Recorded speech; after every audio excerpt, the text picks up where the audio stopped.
Buenas noches. Disculpen la demora, había mucho tráfico. No fue el rapto para los que se preocuparon. Todavía estoy aquí. Todavía tienen oportunidad. El día de hoy vamos a terminar de estudiar el libro de Apocalipsis. El objetivo es el capítulo 22 y con este cerramos el estudio de este libro. El nombre del tema es La Iglesia dice ven. Vamos a leer todo el capítulo 22, versión Reina Valera 60. Dice, después me mostró un río limpio de agua de vida, resplandeciente como cristal, que salía del trono de Dios y del Cordero. En medio de la calle de la ciudad y a uno y otro lado del río estaba el árbol de la vida, que produce 12 frutos, dando cada mes su fruto, y las hojas del árbol eran para la sanidad de las naciones.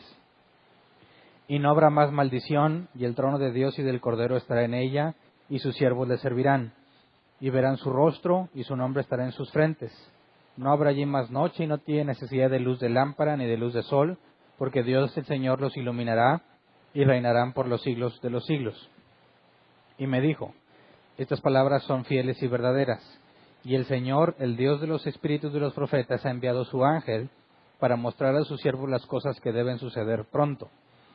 He aquí vengo pronto, bienaventurado el que guarda las palabras de la profecía de este libro. Yo, Juan, soy el que oyó y vio estas cosas, y después que las hube oído y visto, me postré para adorar a los pies del ángel que me mostraba estas cosas. Pero él me dijo, mira, no lo hagas, porque yo soy consiervo tuyo, de tus hermanos los profetas, y de los que guardan las palabras de este libro. Adora a Dios. Y me dijo, no selles las palabras de la profecía de este libro, porque el tiempo está cerca. El que es injusto sea injusto todavía, y el que es inmundo sea inmundo todavía, y el que es justo practique la justicia todavía, y el que es santo santifíquese todavía. He aquí yo vengo pronto y mi galardón conmigo, para recompensar a cada uno según sea su obra.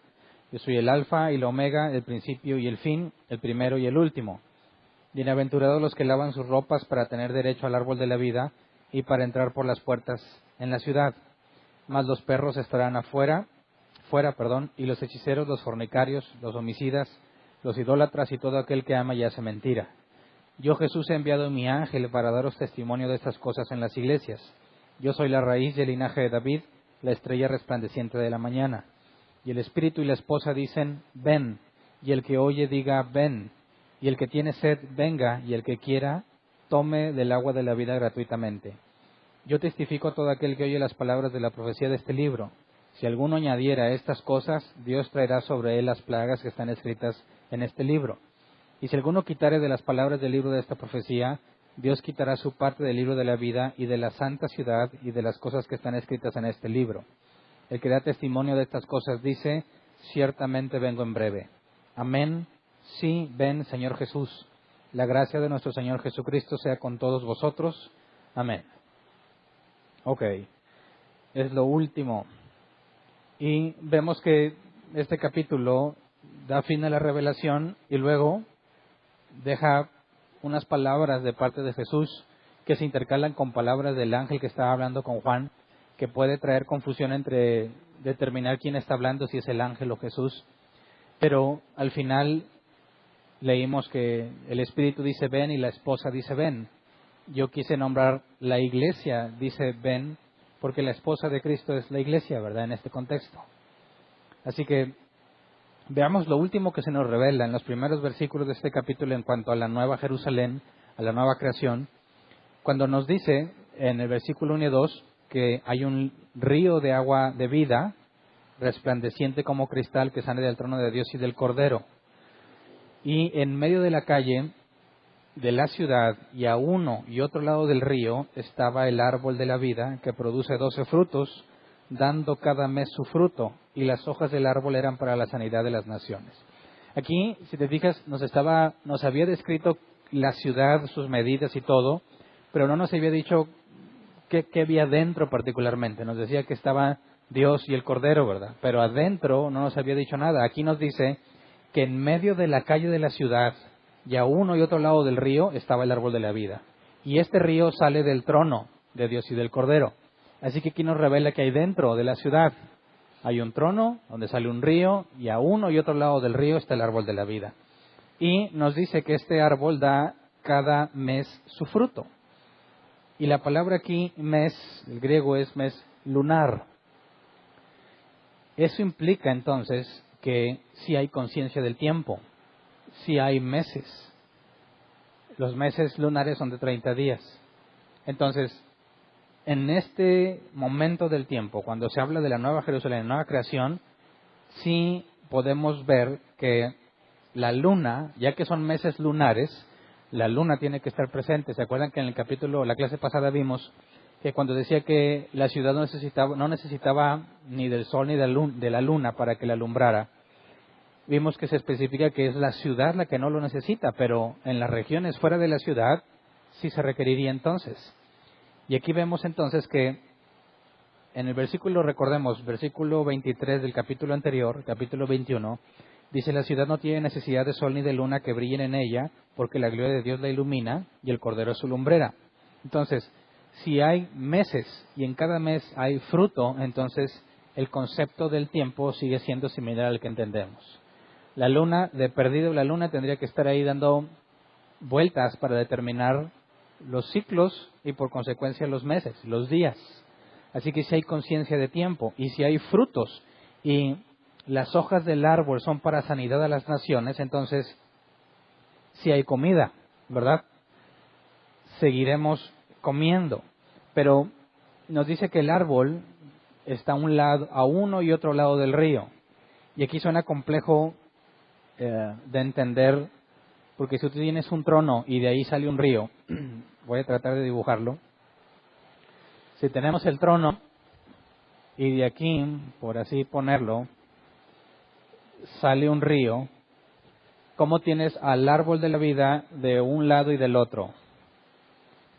¿Es así como un puente el árbol? ¿O cómo tienes al árbol de un lado o del otro? ¿Está de uno o del otro? ¿O cómo tienes en ambos lados el árbol, ¿verdad? El árbol de la vida puede estar en medio de la calle de la ciudad, sí, pero a un lado y al otro del río ya suena complejo. Aquí lo importante notar es que en la traducción que tenemos al español nos pone el árbol, pero en el griego, en el texto original, el artículo el no aparece. Así que el original dice: a uno y otro lado del río había árbol de vida, o estaba árbol de vida, o hay árbol de vida, lo que implica que no es uno solo. La idea de que es un árbol, uno solo, que está a un lado y al otro lado del río, no es lo que nos está diciendo Juan. Nos dice entonces que de un lado y del otro hay árbol de vida. Entonces tendría que ser varios, distintos, muchos. Si es a lo largo de todo el río, entonces son muchos árboles de vida. Y nos dice que sus hojas son para la sanidad de las naciones. Ahora, antes de pasar a lo de las hojas, quisiera que vayamos a Génesis 2, versículo 9 y 10. Génesis 2, versículo 9 y 10, porque nos describe algo muy similar a lo que nos está describiendo Juan. Dice: Jehová Dios hizo nacer de la tierra todo árbol delicioso a la vista y bueno para comer, también el árbol de vida en medio del huerto, y el árbol de la ciencia del bien y del mal. Y salía de Edén un río para regar el huerto, y de ahí se repartía en 4 brazos. Si te fijas, aquí hay similitudes. Nos dice Juan que de la calle de en medio de la ciudad, ¿verdad?, está el árbol de la vida. Aquí nos dice que Dios hizo todo árbol delicioso a la vista y bueno para comer, también el árbol de la vida en medio del huerto. En la calle de en medio de la calle, hay un árbol de vida a ambos lados del río. En Génesis, en el principio de la creación, el árbol de la vida estaba en medio del huerto.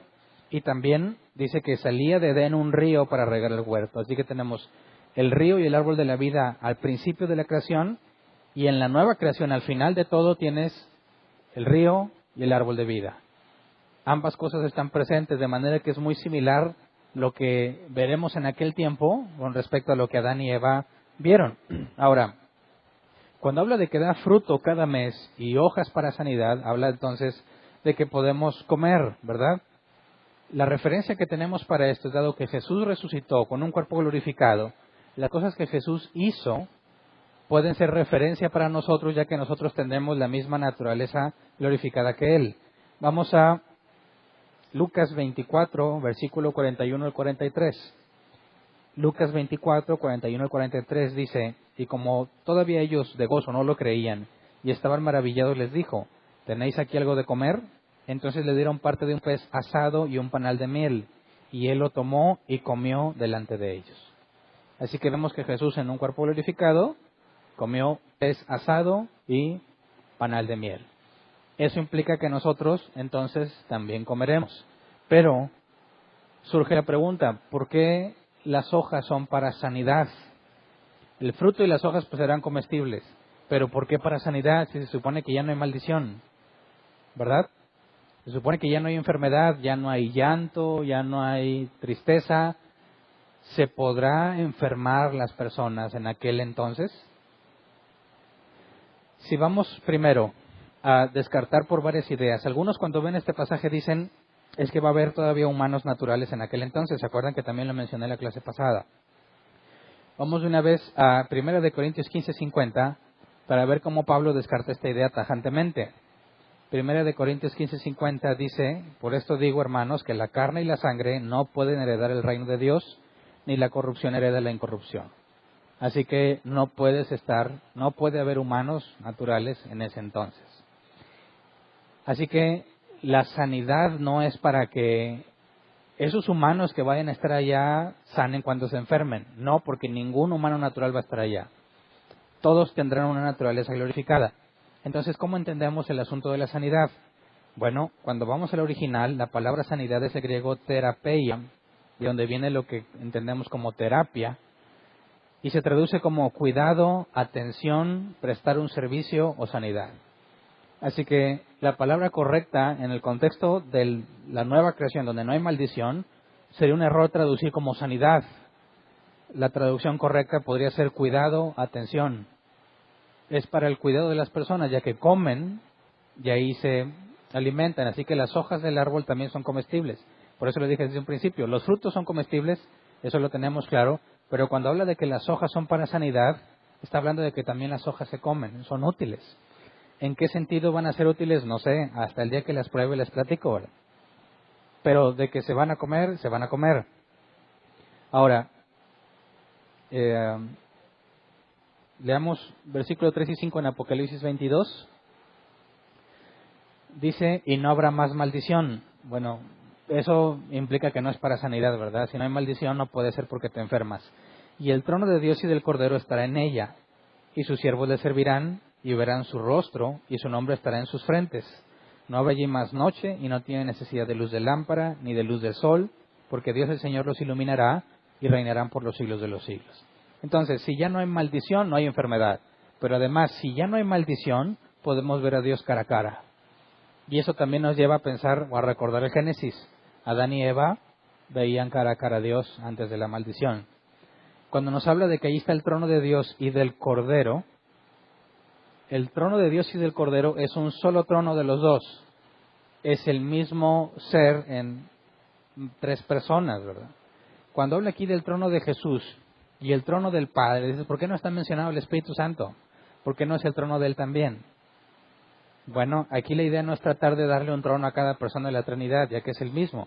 Aquí se está haciendo referencia a, dado que en el milenio Jesús reina, ¿verdad?, en la tierra desde Jerusalén, en esta nueva creación, la idea de que Jesús reina en la tierra y el Padre en el cielo, como está la descripción de Juan del trono que ve en el cielo, esa idea de que haya dos lugares separados, la tierra y el cielo, desaparece.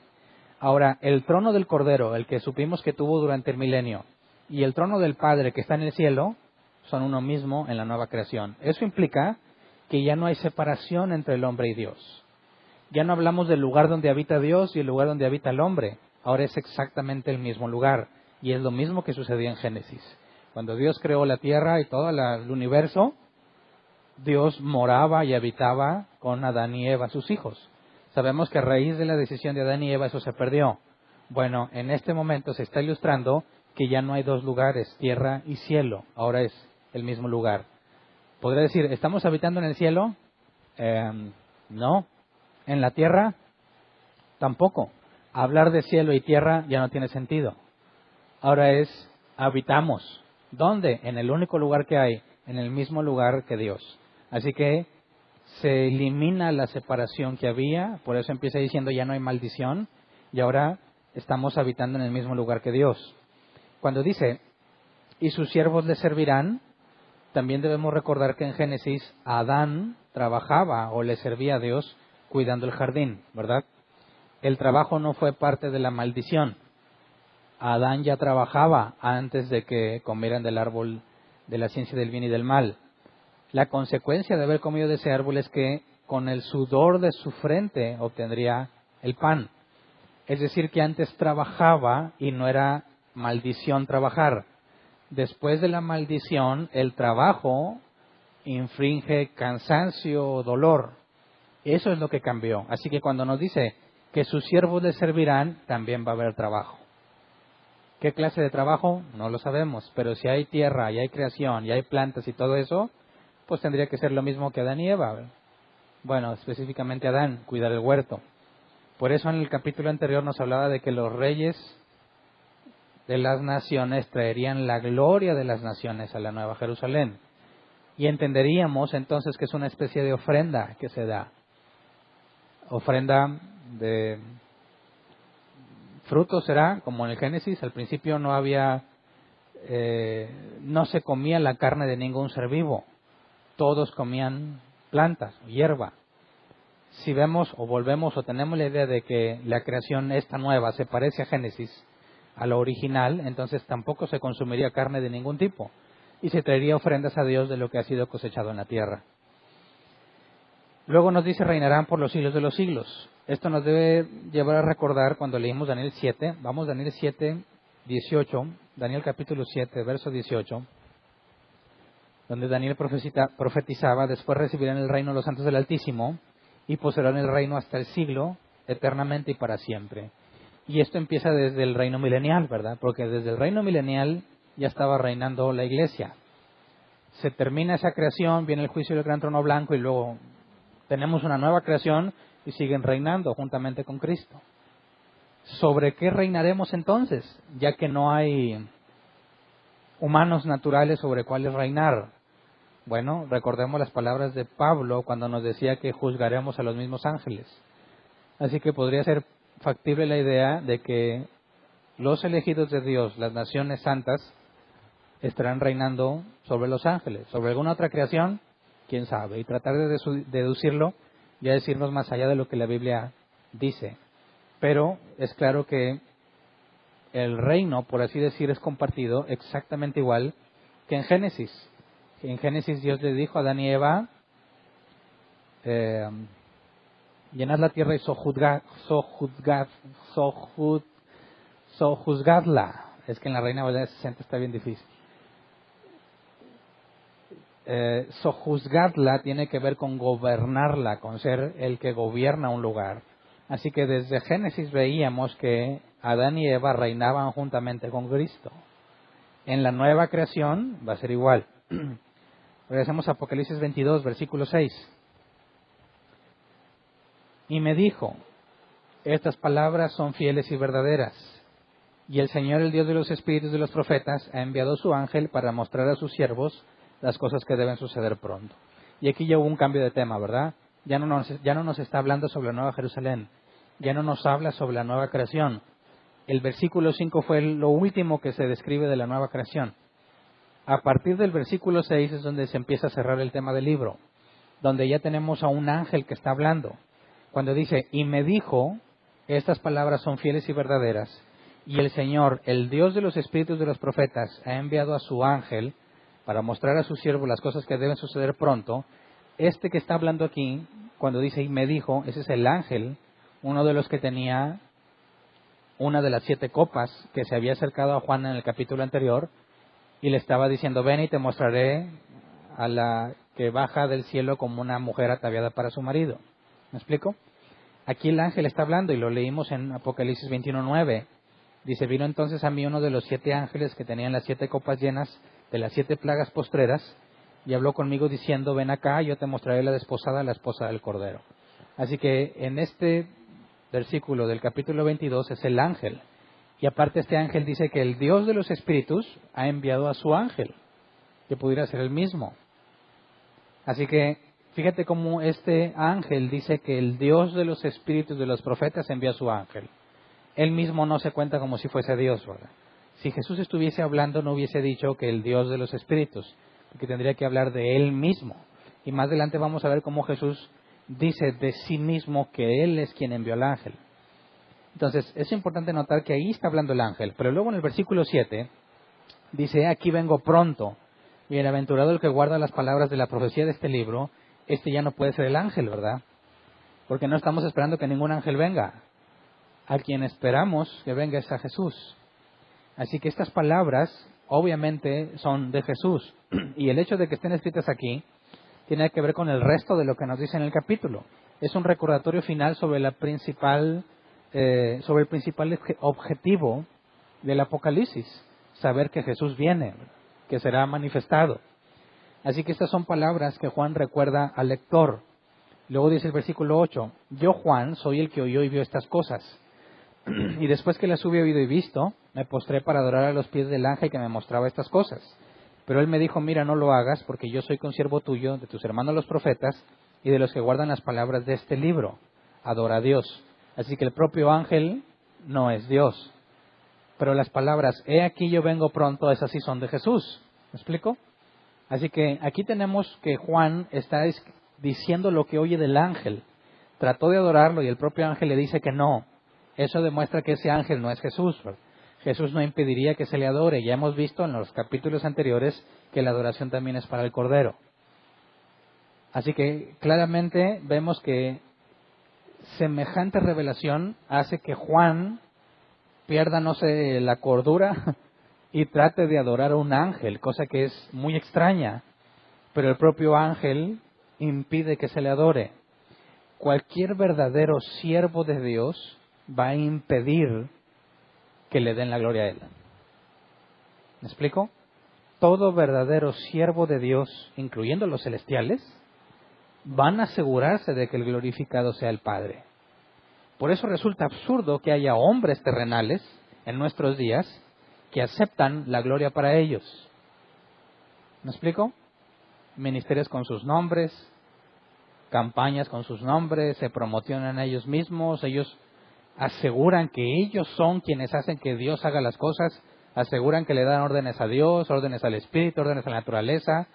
¿Cuántos quisieron detener el huracán que fue y azotó allá a Puerto Rico y les falló feamente?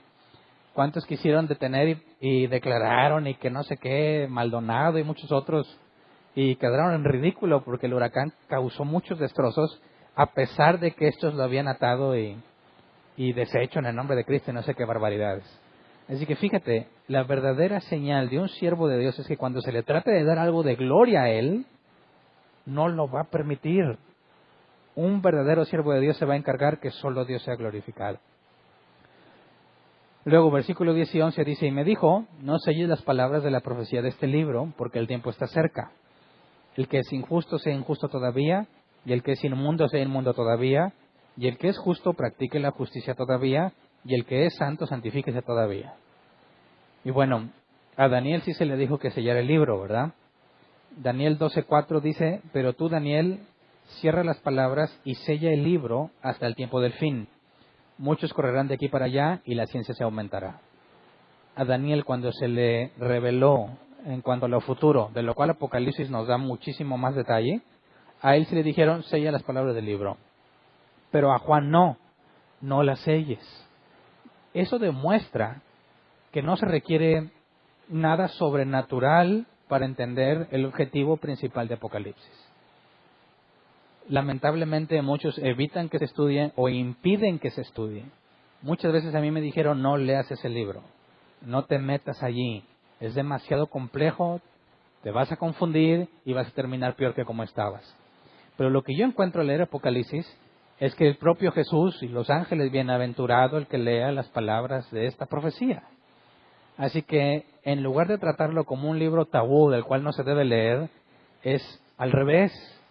Debiésemos leerlo, obviamente siendo honestos, respetando el texto, no yéndonos más allá de lo que el texto dice, ni echar a volar nuestra imaginación fuera de lo que el contexto te permite.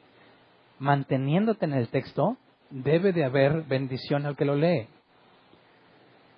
Luego, cuando nos dice, el que es injusto sea injusto todavía, y el que es inmundo sea inmundo todavía, y el que es justo practique la justicia todavía, y el que es santo santifíquese todavía. Yo cuando lo leía hace tiempo decía, pero ¿por qué me dice esto, verdad? ¿O qué significa? El que es injusto sea injusto, el que es inmundo sea inmundo, el que es justo sea justo, y el que es santo santifíquese. Pues me dejó en las mismas, ¿no? ¿Qué me aporta estos pasajes? Pero si comparamos esto que está diciendo, que el ángel le dijo a Juan, con lo que se le dijo a Daniel y a Ezequiel, nos puede dar luz de lo que está tratando de decir. Vamos a Daniel 12:4, Daniel capítulo 12, versículo 4. Dice, pero tú, Daniel, cierra las palabras y sella el libro hasta el tiempo del fin, ¿verdad? Eso implica que hay un sello. No se podía entender, no hay forma de que se pudiese comprender. Pero vamos al versículo 9 y 10. Daniel 12, 9 y 10. Él respondió, anda Daniel, pues esas palabras están cerradas y selladas hasta el tiempo del fin. Fíjate que le está diciendo lo mismo, ¿verdad? Dice, muchos serán limpios y emblanquecidos y purificados. Los impíos procederán impíamente y ninguno de los impíos entenderá, pero los entendidos comprenderán. Así que fíjate, este sello no impide que los entendidos entiendan, ¿verdad? Pero hace que los impíos no lo entiendan. Muchos serán limpios y emblanquecidos y purificados. Los impíos procederán impíamente y ninguno de los impíos entenderá, pero los entendidos comprenderán. Así que la revelación que se le da a Daniel nos dice, no le va a hacer efecto alguno a los impíos. Ellos van a seguir sin entender. Sin embargo, a los que han sido emblanquecidos y purificados, eso sí lo van a entender. Y luego vamos a Ezequiel 3:27. Ezequiel 3:27 dice, mas cuando yo te hubiera hablado, abriré tu boca y les dirás, así ha dicho Jehová el Señor. El que oye, oiga, y el que no quiera oír, no oiga, porque casas rebeldes son. Así que nuevamente vemos que solo algunos oirán en el sentido de entender, y aquel que no quiere oír, que no oiga.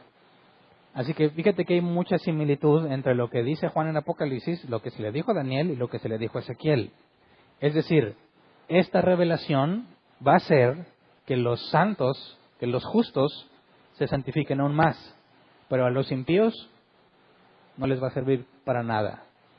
Ellos van a seguir siendo injustos, van a seguir siendo impíos. Por eso, el que es injusto, sea injusto todavía.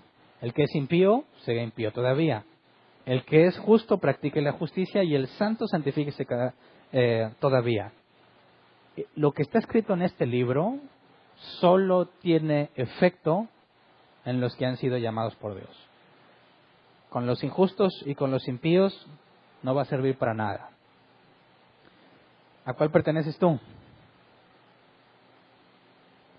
Al grupo de personas que este libro los va a llevar a justificarse más y a santificarse más, o a los que dicen, no, pues es un libro complejo, quién sabe qué dice. Ni lo leas, no te metas ahí. ¿En qué grupo están esos? Lamentablemente no pueden pertenecer al grupo de los que han sido santificados, porque ni siquiera les interesa, les da a veces hasta miedo leer Apocalipsis, cuando la palabra es clara que a los justos, a los que han sido santificados, los debe llevar a mayor santidad. Regresamos a Apocalipsis 22, versículo 12 al 15. He aquí yo vengo pronto y mi galardón conmigo, para recompensar a cada uno según sea su obra. Cuando dice mi galardón conmigo, la palabra galardón es el griego mistos, que se traduce como salario, recompensa o castigo. Así que cuando habla de que viene con su galardón, no necesariamente es una buena noticia, ¿verdad? Es una buena noticia para el que es de Dios, es una muy mala noticia para el que no es de Él. Porque cuando habla de traer galardón con Él, implica que está hablando del día en que recompensará a unos y castigará a otros. Cuando dice para recompensar a cada uno según su obra, la palabra recompensar en griego es dar lo que se merece. Así que algunos merecerán recompensa, no por méritos propios, sino por los méritos de Cristo, pero otros merecerán castigo. Y aquí está hablando de que cuando dice vengo pronto, es una advertencia tanto para los hijos de Dios, para que estés velando y seas hallado como siervo fiel. Bienaventurado el siervo que cuando venga su amo lo encuentre trabajando. Y es una advertencia para aquel que se dice cristiano o no lo es, que le va a traer su castigo. El punto es que ninguno va a quedar sin lo que se merece. Tanto los elegidos para salvación como aquellos que van a la condenación. Jesús está advirtiendo que a cada uno, a todos, les va a dar su merecido. Buenas noticias para nosotros, malas noticias para el resto. Luego dice, yo soy el alfa y el omega, el principio y el fin, y el primero y el último. Eso es un atributo o eso es una forma de describir a Dios en el Antiguo Testamento que ahora Jesús se le aplica a sí mismo. Luego dice, bienaventurados los que lavan sus ropas para tener derecho al árbol de la vida y para entrar por las puertas en la ciudad. Ahora, esto de lavar sus ropas tiene que ver con los hacedores, no con los oidores. Fíjate, habla de venir con la paga, con la recompensa, sea buena o castigo. Bienaventurados los que lavan sus ropas. Allá es una clara distinción donde se identifica quiénes van a recibir recompensa y quiénes reciben castigo. No son los oidores, los justos, sino los hacedores. Los que lavan sus ropas, por la forma en que está conjugado el griego original, habla de algo que se realiza en el presente constantemente. Así que son bienaventurados los que practican la santidad y la justicia. Todo aquel que asegure que es cristiano pero no la practica, no puede ser contado como uno de los que lavan sus ropas. No está trabajando constantemente en ser cada vez más limpio. Así que la bienaventuranza es para los que hacen, no nada más para los que dicen. Y luego dice, para tener derecho al árbol de la vida, para entrar por las puertas en la ciudad. Y ya sabíamos que nadie puede entrar en la ciudad a menos que esté en el libro de la vida, ¿verdad? Así que, bajo lo que nos dice, para tener derecho al árbol de la vida y entrar por las puertas, eso nos dice claramente que son solo los que están en el libro de la vida, ¿verdad? Así que los que están en el libro de la vida son los únicos que van a lavar sus ropas. Y eso es lo que Jesús había dicho. Por sus frutos los conoceréis, ¿verdad? El buen árbol da buen fruto, el mal árbol da mal fruto. No puedes esperar mal fruto de un buen árbol, ni buen fruto de un mal árbol. Así que esa es la señal, esa es la distinción clara entre los que son elegidos y los que no. Aquellos que van a entrar son los que lavan sus ropas, son los bienaventurados. No es mérito de ellos, porque Dios pone el querer como el hacer. Dios es el que concede el arrepentimiento y Dios es el que da la disciplina. Así que aquí no puede estar hablando de buenas personas y malas personas. Está hablando de los que fueron elegidos para salvación y los que no. Luego, versículo 16 en Apocalipsis 22. Yo, Jesús, he enviado mi ángel para daros testimonio de estas cosas en las iglesias. Si te fijas, el ángel le había dicho a Juan que el Dios de los espíritus había enviado a su ángel, ¿verdad? Aquí, ¿qué dice Jesús? Yo, Jesús, he enviado mi ángel. ¿Qué está diciendo Jesús de sí mismo? Él es Dios, ¿verdad? Él es el Dios de los espíritus. Recordemos Apocalipsis 1.1. Apocalipsis 1.1 dice, la revelación de Jesucristo que Dios le dio para manifestar a su siervo las cosas que deben suceder pronto, y la declaró enviándola por medio de su ángel a su siervo Juan. Al final Jesús nos dijo, yo, Jesús, he enviado mi ángel para dar los testimonios de estas cosas en las iglesias. Así que entendemos desde el versículo 1 del capítulo 1 que el Padre se lo revela al Hijo. El Hijo, que es Jesús, manda un ángel para revelárselo a Juan. Al momento en el que es Dios, el Dios de los espíritus, quien manda al ángel, eso eleva a Jesús al mismo nivel que Dios. Así que aquí hay otra declaración clara de la deidad de Cristo. Luego, dice Jesús, yo soy la raíz y el linaje de David. Y esta es la respuesta a la pregunta que Jesús hizo a los fariseos cuando estuvo aquí en la tierra. Vamos a Mateo 22, 41 al 46. Mateo 22, 41 al 46 dice, y estando juntos los fariseos, Jesús les preguntó diciendo, ¿qué pensáis del Cristo? ¿De quién es hijo? Le dijeron de David. Él les dijo, pues, ¿cómo David en el Espíritu le llama Señor? Diciendo, dijo el Señor a mi Señor, siéntete a mi derecha hasta que ponga a tus enemigos por estrado de tus pies. Pues si David le llama Señor, ¿cómo es su hijo? Y nadie le podía responder palabra, ni osó alguno desde aquel día preguntarle más. Y tampoco le dio la respuesta, ¿verdad? Y aquí Jesús, cuando dice, yo soy la raíz y el linaje de David, esa es la respuesta a la pregunta que le hizo a los fariseos. El Cristo es hombre y es Dios. Son las dos naturalezas de Cristo. Él es la raíz de David, es decir, David viene de él, pero también es el linaje de David, también desciende de David. Si Él es Dios, solamente Dios, no puede ser linaje de David. Y si es solamente humano, no puede ser la raíz de David. Así que en el Mesías tenemos las dos naturalezas, la humana y la divina. Cuando les hablé sobre Jesús, hablando de que Él es Dios y cómo entendemos la Trinidad y que la persona de Jesús tiene dos naturalezas, no es un invento de los teólogos, son las propias palabras de Jesús en este pasaje. Eso era algo que no pudo comprender nadie de los contemporáneos de Cristo. Eso es algo que Jesús tuvo que explicarle a sus discípulos cuando resucitó, les abrió el entendimiento. Camino de Emaús también lo regañó. Jesús tuvo que explicarles. Y la única forma en la que el Mesías podía ser divino y humano es que Dios tomara carne humana y viniera y viviese como los hombres para obtener la salvación que obtuvo para nosotros. De manera que aquí un fariseo diría, ya he entendido. Si es que lo llegaron a leer. Ahora, nos dice también que Él es la estrella resplandeciente de la mañana, ¿verdad? La estrella resplandeciente de la mañana. ¿Qué podemos entender con eso? Eso lo vimos en el capítulo 2. No sé si alguien se acuerde. La estrella de la mañana, cuando hace referencia a Jesús, tendríamos que entender el contexto de lo que veían en aquellas personas, que era normal que por las vigilias o por ser pastores estuviesen presenciando el amanecer. Antes de que amanezca, junto antes de que amanezca, hay una estrella en particular que brilla más que todas las demás.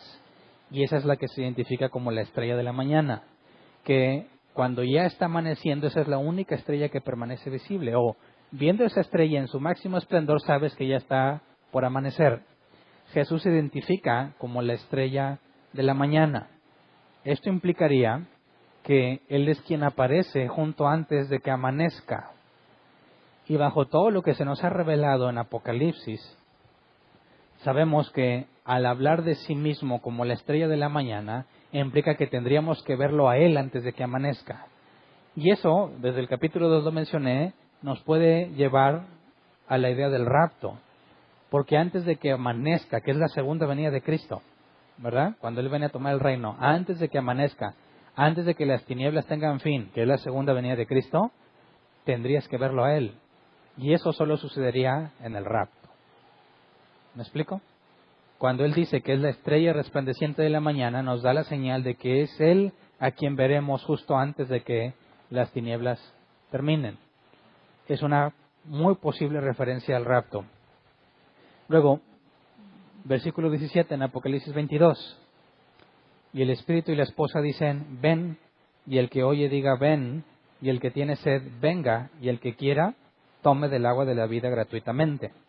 Cuando dice, el espíritu y la esposa dicen, ven, aquí se te fija si el espíritu está con E mayúscula, haciendo referencia al Espíritu Santo. En el original no hay mayúsculas, pero no hay ningún problema en ver que es el Espíritu Santo.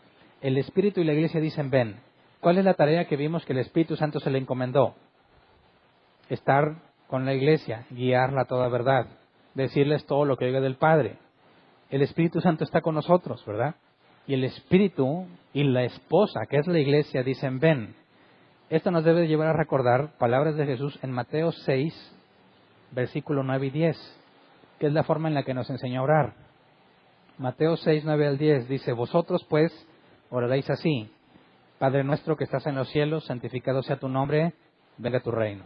Hágase tu voluntad como en el cielo, así también en la tierra. Cuando Juan dice que el Espíritu y la esposa dicen ven, hace referencia exactamente a esto. Ven implica que Jesús venga, se establezca, se haga su voluntad en la tierra. Venga el día del juicio, para todos los malvados que mueren sobre la tierra, la recompensa para los justos, cuando reinan sobre la tierra. Jesús, desde que enseñó a orar a sus discípulos, ya estaba proclamando este mismo mensaje que Juan escribió al final. Después de toda la revelación que se le mostró, dice, el Espíritu y la Iglesia dicen, ven. Es la confirmación de lo que Jesús explicó desde Mateo 6, desde sus 10 terrenales. Cuando ores, dile, venga tu reino. Ven ya. Esa es la esperanza del creyente. Teniendo los ojos puestos allá, esperamos que Cristo venga. Y cuando dice, el que tiene sed venga y el que quiera, tome del agua de la vida gratuitamente, eso demuestra que la salvación no es por obras. No hay un precio que pagar. Gratuitamente se te va a dar. La única condición es que tengas sed. ¿Y qué se requiere para que tengas sed? El nuevo nacimiento. ¿Verdad? Apocalipsis 22, 18 al 19, dice, yo testifico a todo aquel que oye las palabras de la profecía de este libro. Si alguno añadiera estas cosas, Dios traerá sobre él las plagas que están escritas en este libro. Y si alguno quitare de las palabras del libro de esta profecía, Dios quitará su parte del libro de la vida y de la santa ciudad y de las cosas que están escritas en este libro. Aquí hay varias cosas importantes. Número 1, parece que Dios puede quitarte del libro de la vida, ¿verdad? Ahí dice, Dios quitará su parte del libro de la vida. Pues no estuvimos hablando que Dios no te puede borrar si ya te escribió, porque si te escribió y te borra, implica que Él fue incapaz de ver que a fin de cuentas no te ibas a salvar, por lo tanto no sería omnisciente. O ponle que sí lo vio, pero se esforzó y no te pudo salvar porque no quisiste, entonces ya no es omnipotente. Entonces, ¿cómo puede decir aquí la Escritura con una especie de amenaza de que te va a quitar del libro de la vida? Quitará tu parte del libro de la vida. Suena raro. Pero antes de ver eso, veamos que dice que si tú le agregas o le quitas, te va a ir muy mal, ¿verdad? A lo que está escrito en el libro. Tanto Juan como Jesús dan total autoridad a la Escritura. ¿Me explico? El ángel dijo que él era consiervo de los profetas y de todo lo que hacen, lo que está escrito en ese libro. Juan da esta advertencia, al que le quite, Dios le va a dar esto, al que le añada, Dios le va a hacer esto. Jesús también había dicho, bienaventurados los que guardan las palabras de esta profecía. Así que si te fijas, todo el enfoque está en la Escritura. Hay una clara diferencia entre esto que está escrito y cualquier otro libro en el mundo. El enfoque es, no le agregues, no le quites, haz lo que dice aquí. Esto nos lleva a entender que es la Escritura la máxima autoridad para el creyente. No lo que digan los pastores, no lo que digan los pseudoapóstoles, no la tradición, como dicen nuestros amigos católicos, no lo que diga el Papa o cualquier persona, no, lo que está escrito. Esto es lo importante, lo que está escrito. Y esto que está escrito cuando dice, yo testifico a todo aquel que oye, nos tiene que llevar a recordar lo que decía Apocalipsis. Déjame, aquí tengo el versículo. Apocalipsis 1. Ya se me fue, aquí está. 1:4. Apocalipsis 1:4. No sé quién recuerda. Juan, a las 7 iglesias que están en Asia, gracia y paz a vosotros, del que es, el que era y que ha de venir, y de los 7 espíritus que están delante de su trono. Y ahí decíamos, ¿por qué a las 7 iglesias nada más? Fue escrito nada más a las 7 iglesias y dijimos, no puede ser porque había muchas más iglesias, muchas más de 7. Y vimos que el 7 lo podíamos interpretar como un símbolo, ya que también nos habla de los 7 espíritus. Y partimos de eso. Bueno, cuando llegamos aquí a Apocalipsis 22 y nos dice, yo testifico a todo aquel que oye las palabras de la profecía, claramente está hablando de cualquiera que las lea, no nada más de las 7 iglesias. Así que podemos saber con certeza que al final del libro se testifica que es para que cualquiera que lo oiga, cualquiera, no nada más esas 7. lo que nos lleva a confirmar que la idea del 7 en los primeros capítulos tiene que ver con un símbolo y no con algo literal. Entonces, todo aquel que oye las palabras de la profecía, las palabras, lo que está ahí escrito, sin agregarle, sin quitarle. Por eso, y muchas otras evidencias más, nosotros decimos que somos solo escritura. Porque solo la escritura tiene semejante peso. Leamos como Deuteronomio 4:2, cuando se daba la ley, se nos dice: no añadiréis a la palabra que yo os mando, ni disminuiréis de ella, para que guardéis los mandamientos de Jehová vuestro Dios que yo os ordeno. La misma instrucción, no le agregues ni le quites. Luego Deuteronomio 12:32, cuidarás de hacer todo lo que yo te mando, no añadirás a ello, ni de ello quitarás. Lo mismo, no agregues, no quites. El nivel de inspiración o la inspiración divina en el texto considerada para la Torá, los primeros 5 libros y el resto, es puesto al mismo nivel en el libro de Apocalipsis. El enfoque está en que el escrito, el texto está inspirado, el original, ¿verdad? Está inspirado por Dios, debes de hacerlo tal cual dice, sin agregarle, sin quitarle. Si le quitas o le agregas, si le agregas, Dios añadirá las plagas que están ahí a tu vida. Y si le quitas, quitará su parte del libro de la vida. Decíamos, qué extraño, que parece que nos dice que sí se te puede quitar del libro de la vida. Pero cuando tú vas al original, encontrarás que no aparece en ninguno de los originales, excepto en el Textus Receptus. No sé si recuerdan cuando les expliqué cuáles eran esos. Los Textus Receptus es de los primeros de los que se empezaron a hacer traducciones. Son los que usó Martín Lutero, los que tradujeron la Reina Valera, la versión King James. Partes de esos están en la Reina Valera, como vemos que este versículo, cuando habla de la palabra el libro de la vida, solo el Textus Receptus tiene la palabra libro ahí, y todos los demás textos dicen árbol, no libro. Así que no hay ninguna razón para pensar que, dado principalmente que el texto crítico, ¿se acuerdan que eran los más antiguos? Ahí no está mencionado, ni siquiera en los textos mayoritarios, que son los que principalmente dice la Reina Valera 60, pero hay referencia al Textus Receptus, donde utiliza esta palabra. No está hablando de que se te quite del libro de la vida, sino de que se te niega el acceso al árbol de la vida, que es algo totalmente diferente, ¿verdad? Aquí no hay una amenaza de borrarte del libro, la palabra libro no está, la palabra es árbol. Se te quitará la parte que te correspondería del árbol, pero no es una amenaza como si Dios no supiera qué vas a hacer en el futuro y dice, mira, si me doy cuenta que le quitaste o que le pusiste, entonces te voy a quitar lo que te prometí. No, porque eso haría falsa la omnisciencia de Dios, ¿verdad? Dios no podría poner una amenaza así como que esperándose allá aquel día y me voy a dar cuenta si le hiciste algo, entonces te castigo. No. Lo que nos está diciendo aquí es que esta advertencia es clara para aquellos que no son salvos, que no son elegidos. ¿Quién que ha nacido de nuevo, que sabe y valora las palabras de Dios como lo más grande que tiene en su vida, estaría dispuesto a decir, pues yo le voy a agregar o le voy a quitar porque no me gusta o porque creo que le falta? Sería absurdo que un hijo de Dios pretenda hacer eso. Los únicos que querrían hacer eso son aquellos que no son elegidos para salvación.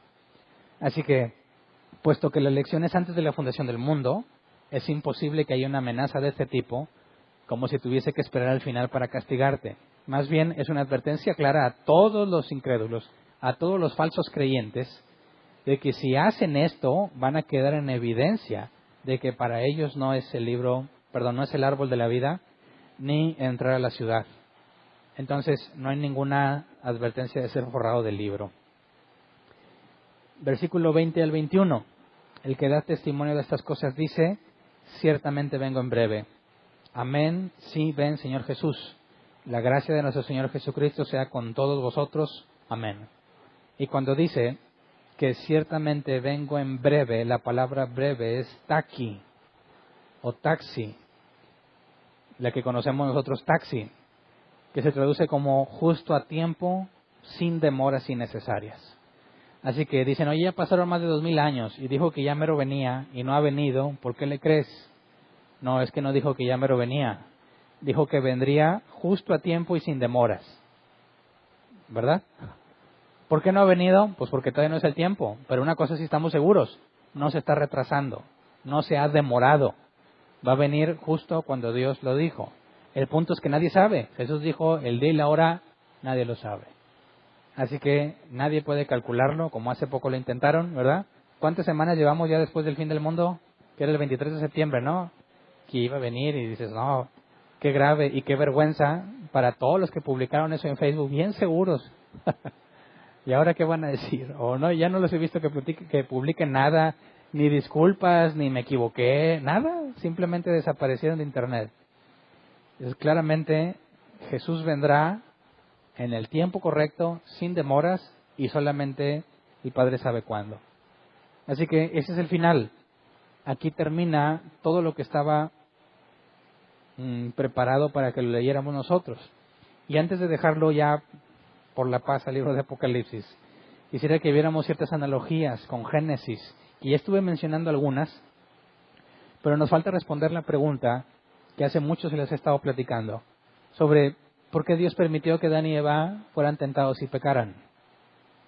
¿Qué había en la mente de Dios, sin tratar de ser adivino ni meterme en la mente de Dios, sino deducir por medio de la Escritura, por qué razón Dios permitió que pasara eso? Primero, veamos ciertos paralelismos o analogías entre Génesis y Apocalipsis. Por ejemplo, en Génesis a la reunión de las aguas llamó mares. En la nueva creación dice el mar ya no es. En Génesis a las tinieblas llamó noche. En Apocalipsis nos dice que en la ciudad donde habita Dios y el Cordero no hay noche. En Génesis dice que Dios hizo las dos grandes lumbreras para que se enseñorearan en el día y en la noche. En Apocalipsis dice la ciudad no tiene necesidad ni de sol ni de luna, porque la gloria de Dios la ilumina. En Génesis dice, en el día que de él comieres ciertamente morirás. En Apocalipsis dice, la muerte no será más. En Génesis dice, multiplicaré tus dolores. En Apocalipsis dice, no habrá más dolor. En Génesis dice, maldita será la tierra por tu causa. En Apocalipsis dice, no habrá más maldición. En Génesis, Satán aparece como el engañador de la humanidad. En Apocalipsis, Satán es condenado para siempre. En Génesis, el hombre es echado del Edén y no se le permite llegar al árbol de la vida. En Apocalipsis, el hombre vive con Dios y tiene acceso al árbol de la vida. En Génesis, el hombre es echado de la presencia de Dios. En Apocalipsis, veremos su rostro. Y por último, el primer hogar del hombre era un huerto junto al río. Y el hogar eterno de Dios con el hombre, también hay un río y también hay una especie de huerto. Así que cuando algunos se cuestionan y dicen, ¿qué clase de padre? Viendo Génesis, ¿verdad? Específicamente Génesis 3. ¿Qué clase de padre le da una pistola a su hijo pequeño y luego lo maldice por dispararse? Esa es la forma en que se cuestionan el relato de los primeros 3 capítulos de Génesis. Dice, a ver, Dios, que todo lo sabe, pone un árbol que les va a hacer pecar, que les va a traer maldición, permite que la serpiente entre, los tiente, caen, muerden el fruto y luego Dios los maldice. O no es exactamente el mismo problema que un padre dándole un arma a un niño pequeño. El niño se dispara y luego lo maldice. Ellos consideran que es absurdo. Y así como lo plantean, pues sí, suena absurdo.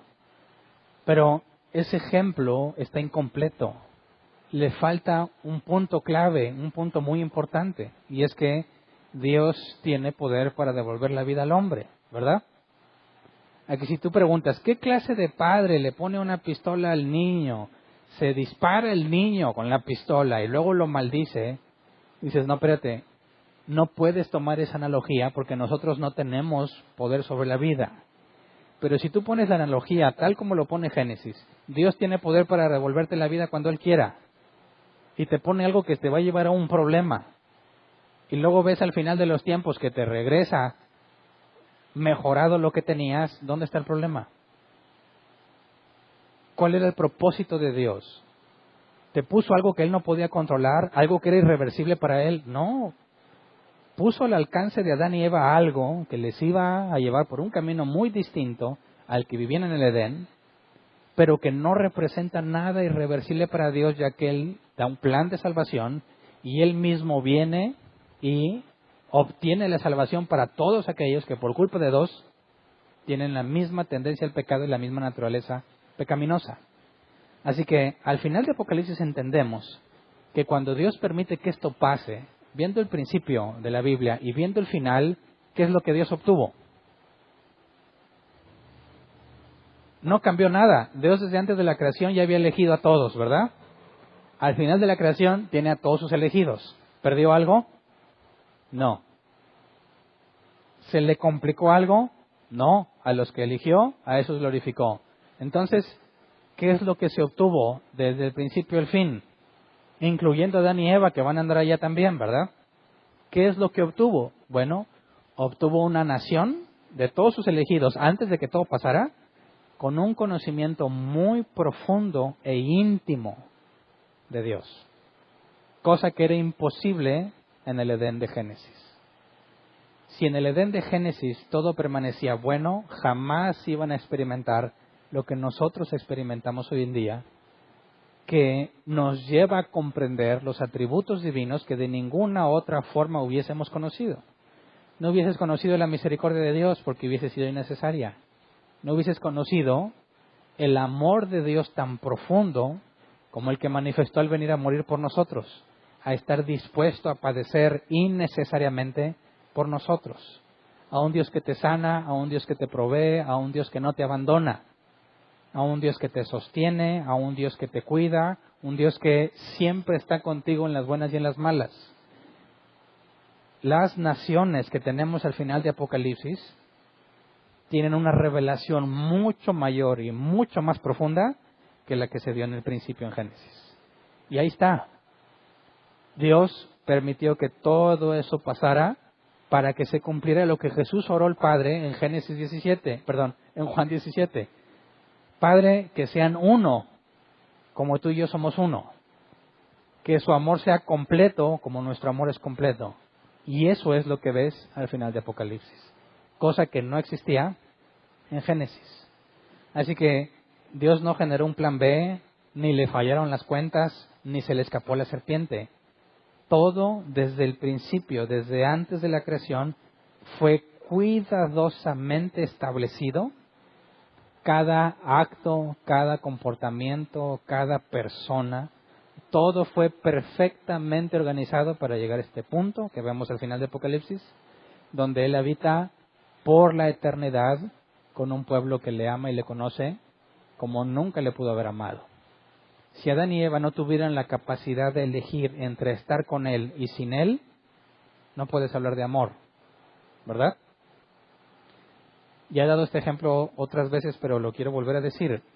Si un hombre está enamorado de una mujer, pero ella no está enamorada de él, y él la ama tanto que la secuestra, la roba y la encarcela para tenerla con él todos los días de su vida hasta que la muerte los separe, ¿podemos hablar de amor?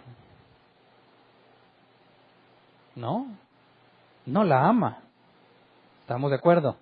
¿O alguien de aquí está de acuerdo o piensa que sí la ama? Si la ama, ¿por qué la tiene a la fuerza en contra de su voluntad con él? Si la ama, ¿por qué le roba la felicidad y la libertad? Si la ama, ¿por qué la obliga a estar con él cuando ella no lo ama a él? Eso no es amor.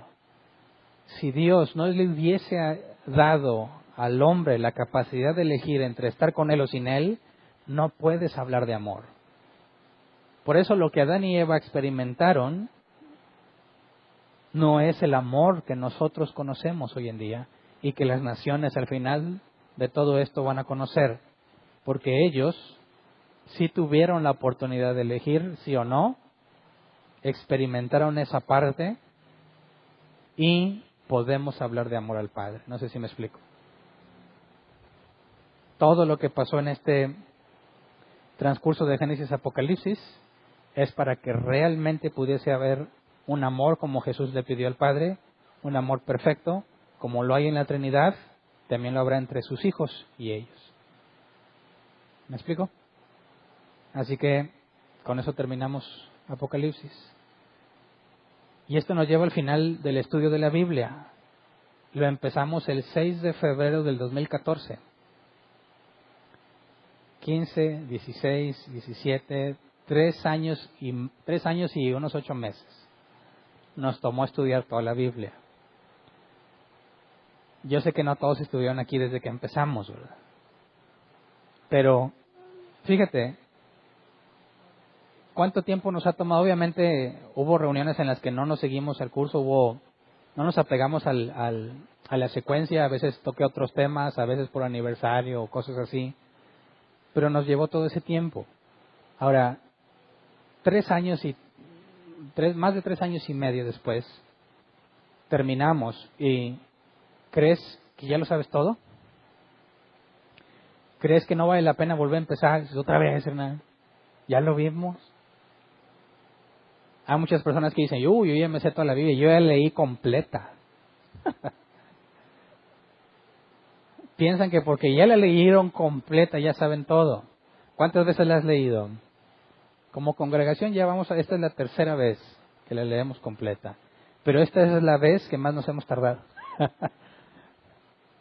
¿Por qué? Porque honestamente yo pienso que todos lo deben de experimentar.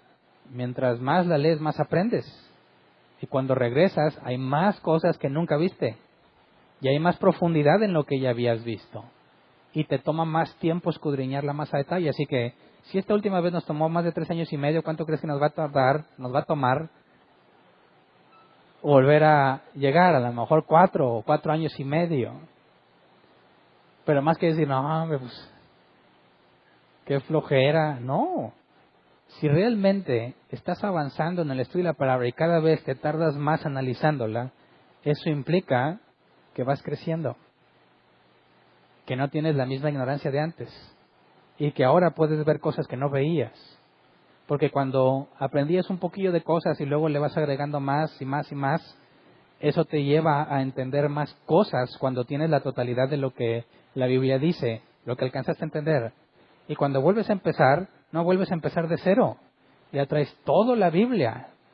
Y cuando te regresas a Génesis te vas a encontrar muchas cosas del Nuevo Testamento reflejadas ahí, muchas enseñanzas de Cristo reflejadas ahí, muchas cosas que nos dice Pablo, que estudió experto en el Antiguo Testamento, las vas a empezar a encontrar y las vas a empezar a deducir tal como ellos lo hicieron. Y eso es algo que nos debe motivar a seguir adelante. Pero en esta ocasión, este domingo que viene no voy a empezar con Génesis. Hay muchas personas entre nosotros que son nuevas, que no tenían un conocimiento previo de las Escrituras, o muchos lo tenían, pero muy mal conocimiento previo de las Escrituras. Así que antes de entrar a Génesis, vamos a tomarnos un buen tiempo indefinido para analizar los fundamentos del cristianismo. Nos vamos a enfocar en doctrina fundamental. Y esto ya no es de analizar verso por verso, nos vamos a meter en lo que se llama teología sistemática. Todo lo que la Biblia dice de un tema en particular. ¿Qué es el pecado? Todo lo que la Biblia dice al respecto. ¿Qué es la santidad? Todo lo que encontremos al respecto. Para poder dejar, antes de empezar con la Escritura, los temas fundamentales bien explicados y que nos quede como archivo para que cuando alguien venga nuevo a la congregación, decirle, mira, tienes todo esto que escuchar. Todos estos temas básicos y fundamentales y poder usarlos para que podamos, desde que empiezan, poner primero los fundamentos y luego empezar con el estudio de la Escritura. Así que este domingo vamos a empezar con un tema que nada que ver con Génesis, pero tiene que ver con doctrina fundamental. ¿Ok?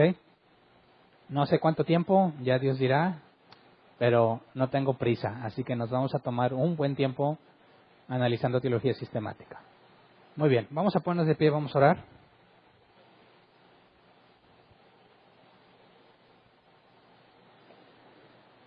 Al final de Apocalipsis tienes que tener una decisión y una convicción. Estamos en una vida difícil, con altas y bajas. A uno les va más mal que a otros, unos sufren más que otros. Tenemos la certeza de que Dios no nos dará una prueba que no podamos soportar. Así que cada uno, según lo que Dios le ha permitido, puede tener la confianza de que nada nos apartará de su amor. Pero ya viste el final de la película, por así decirlo. Ya sabes en qué termina. Es como subirte al ring de boxeo, pelear con alguien mucho más fuerte que tú, y lo único que se te pide es, mira, ya está arreglada la pelea, vas a ganar, lo único que tienes que resistir es mantenerte en pie. Lo único que tienes que hacer es, si te noquean, levántate. ¿Sabes que no va a haber conteo hasta 10? Simplemente debes levantarte. Al final se te va a entregar el cinturón de campeón. Eso es lo que nos está diciendo Apocalipsis. Ese era el objetivo para todos los que estaban en persecución. Una persecución muy dura y sangrienta. Decía Juan, esto garantiza que no importa cuán difícil sea nuestra vida aquí en la tierra, permanecer fieles valdrá la pena. No importa cuánta injusticia has padecido, llegará el día de justicia. Todo el esfuerzo que hayas puesto en estudiar, en ser santo, en practicar la justicia, no será en vano y será recompensado. Y ese es el enfoque que tenemos que tener. A la luz de Apocalipsis y de todo lo que dice, más que asustarnos y tener miedo de que el anticristo venga, que sería absurdo después de leer todo lo que leímos, debe de traer consuelo, alivio, motivación a seguir adelante porque ya está definido. Todo el que ha nacido de Dios vence al mundo. No tenemos por qué angustiarnos. ¿Me habrá rechazado Dios? ¿Qué tal si ya no soy salvo mañana? Ese no es el tema. Aquí está dicho, todos los que están en el libro de la vida van a estar con Dios eternamente. Así que no me preocupo por si me salvo o no me salvo. Me preocupo por agradarle a Dios, porque Él ya dio todo por mí. Me preocupo, o me ocupo, mejor dicho, en vivir en santidad, porque sé que Él es fiel aunque yo sea infiel. Cuando esté enfermo, no voy a estar angustiado por si viviré o no viviré. Ya sea que viva o que muera, me espera la corona. El vivir es Cristo y el morir es ganancia. Sigue luchando. Esfuérzate por permanecer fiel. Confía en Dios. Él lo va a hacer. Y a la luz de Apocalipsis, lo único que resta decir es, como dijo Juan, el que oye diga, ven. Así que vamos a orar, Señor. Sabemos que tú tienes un día ya establecido desde antes de la fundación del mundo. Y que cuando te pedimos que vengas, no es porque estemos pidiéndote que adelantes las cosas o pidiéndote que nos concedas que vengas aunque no sea conforme a tu plan, sino para manifestar el verdadero deseo que hay en nuestro interior y que queremos ver esos días. Queremos vernos, Señor, en tu ciudad, en la Nueva Jerusalén. Queremos ver a todos aquellos que tú elegiste, Señor, viéndote cara a cara. Queremos vivir contigo, Señor, todos nuestros días. Queremos ver como tú ves, conocer como tú conoces, ser como tú eres. Queremos que la lucha interna que hay en los miembros de nuestro cuerpo termine para siempre. Queremos experimentar, Señor, el gobierno justo, sin corrupción, un gobierno tuyo, Señor, sobre todas las cosas. Enséñanos a deleitarnos en ti ahora, con lo poco que podemos ver de tu gloria, con lo poco que podemos experimentar de tu gloria. Concédenos aferrarnos con todas nuestras fuerzas a ti. En los momentos de tentación, concédenos ser fieles y ser firmes para no caer. Concédenos tener presente en todo momento en nuestras mentes tu fidelidad, tu amor, Señor, tus promesas, para que nunca consideremos que nuestro placer terrenal sea mayor que lo que nos prometiste en el futuro. Concédenos, ya sea que nos vaya bien o que nos vaya mal, permanecer fieles a ti. Ya sea que estemos enfermos o sanos, permanecer fieles a ti. Ya sea que tengamos necesidad o tengamos abundancia, que podamos soportarlo todo, Señor. Porque tú eres fiel. Porque tú prometiste que estarías con nosotros todos los días hasta el fin del mundo. Concédenos llegar a ese día, Señor, firmes, fieles, como Pablo dijo, por lo demás me espera la corona de gloria. No confiaba en sus propias obras, sino en tu gracia y en tu fidelidad. Enséñanos a vivir confiando en ti. Enséñanos a esperar la justicia en ti. Enséñanos a imitarte a ti, Señor, en todo lo que podamos, en lo que esté a nuestro alcance. Cada día de una manera más fiel y más profunda. Como tú lo prometiste, que cada día creceremos hasta llegar a la estatura de Cristo. Así que, Señor, pedimos que vengas. Ven, reina en este mundo, Señor. Reina sobre nosotros en toda la extensión de la palabra. Ven, Señor, y permítenos experimentar las promesas que nos has hecho desde antes de la fundación del mundo. Gracias de antemano, Señor. Amén. ¿Pueden sentarse? Pasemos a la sección de preguntas. Si tienes una pregunta, levanta tu mano. Te llevan el micrófono. ¿Alguien?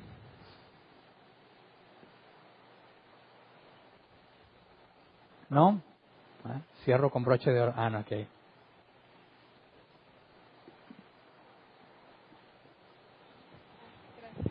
Buenas noches. Nada más son dos preguntas.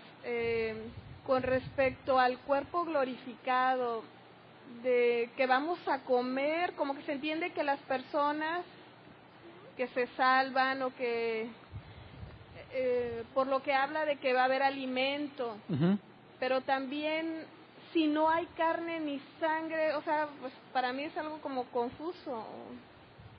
Pues las personas se alimentan porque, bueno, necesitan nutrir su carne, ¿no? A lo mejor no entiendo bien. Y si Jesús vino y Él comió pescado, pero Él les dijo, yo no soy un espíritu, como que una de dos, o se presentó de manera que lo pudieran tocar. Entonces es donde me confundo. Otra cosa que también he escuchado, que dicen que Dios es el Padre de las luces, o a lo mejor por eso yo tenía una idea preconcebida de que uno iba a ser luz, y que pues por lo tanto a lo mejor era pues incomprensible el ser alimentado. Okay. Bueno, en cuanto a la luz, obviamente no podría estar hablando de algo literal, sino en cuanto a la relación entre la luz y las tinieblas. Dios es luz, no hay tinieblas en Él. Si nosotros somos luz, hace referencia de que no habrá pecado en nosotros. Y en cuanto al espíritu y la carne, precisamente por eso es que el cuerpo glorificado es una nueva creación. Es algo espiritual y material, no totalmente material, no totalmente espiritual. De manera que hay comida y no podríamos pensar necesariamente en lo que hoy experimentamos al comer, porque si no comemos nos morimos.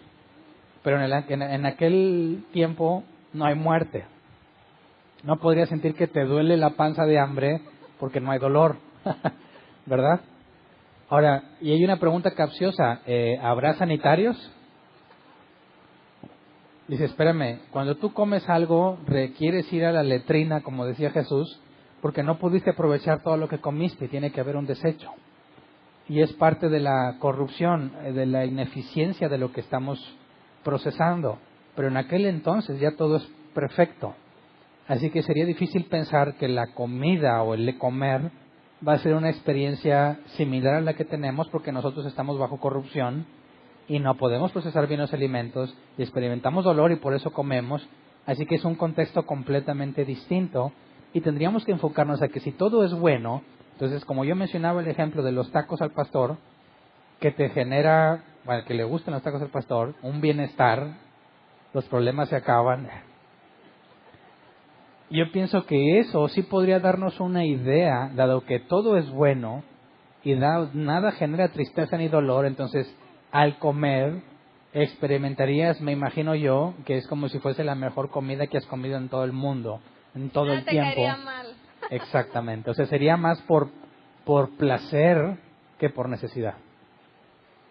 Sí, había escuchado algo así de que iba a ser nada más cuestión, que iba a ser todo delicioso y algo así, pero sí me quedaba la duda de que si no somos carne, entonces ¿cómo vamos a comer? Pero bueno, gracias. Okay. Buenas noches. Buenas noches. Bueno, ahorita se me ocurrió una pregunta, aparte de las que tengo ahí. ¿Es posible que Adán y Eva tuviesen el cuerpo glorificado como lo vamos a tener nosotros? Digo, hablando de lo que comentabas de que si iban al baño y todo eso, y que también se va a regresar al estado anterior, ¿no? O nos va a dar algo mejor, pero Adán y Eva supongo que también hacían eso, o no lo hacían porque tenían el cuerpo glorificado. Okay. No puede ser el mismo, porque en palabras de Jesús dijo que cuando sean como los ángeles en la resurrección, no se casan ni se dan en casamiento. Adán y Eva, desde que fueron creados para procrear, así que es una naturaleza distinta. No podían tener un cuerpo glorificado como lo vamos a tener porque el propósito es totalmente diferente. Ahí lo que hablaba de que vamos a reinar, también se puede traducir como lo comentó ahí de sojuzgar la tierra, o sea, vamos a reinar sobre la tierra, no sobre alguien específico de dominio o algo así, sino sojuzgar sobre la tierra. Por palabras de Pablo, pudiese ser aún sobre los ángeles, pero hasta ahí podemos saber. Adán y Eva habría que definir si tenían dominio sobre los ángeles, que no está especificado, pero algunos se han planteado, por ejemplo, si un ángel venía a la tierra, ¿a quién tenía que rendirle cuentas? Pues al que gobierna la tierra, y eran Adán y Eva, así que existiría la posibilidad de que si estaban en la tierra tuviesen Adán y Eva cierto control, pero es hipotético. En palabras de Pablo sí nos dice claramente que en los postreros días juzgaremos sobre los ángeles. Así que en la nueva creación probablemente sea sobre los ángeles administrar lo que Dios ha creado, al verlo como lo que Adán y Eva decía, pero hasta ahí no podríamos ir más allá porque no hay nada escrito. Okay. Ahora sí las preguntas que tenía. Sí. Comentabas de Mateo, que habla de la oración del Padre Nuestro, que dice, venga tu reino. Bueno, también leíste lo de hágase tu voluntad como en el cielo, así también en la tierra. Lo chequé, viene en Mateo y viene en Lucas, es prácticamente las mismas palabras traducidas al español. Ajá. Pero bueno, a mi entender aquí está diciendo, hágase tu voluntad como en el cielo, así también en la tierra. O sea, en el cielo se hace la voluntad de Dios, dando a entender que aquí en la tierra no. ¿Se refiere a eso o hay una mala traducción o cómo lo podemos entender? Se refiere a que aquí en la tierra tenemos un príncipe, que es Satanás, el príncipe de este mundo, y dice que todos están sujetos a él. Los que han sido hechos nuevas criaturas, nacieron de nuevo, nos llama como embajadores.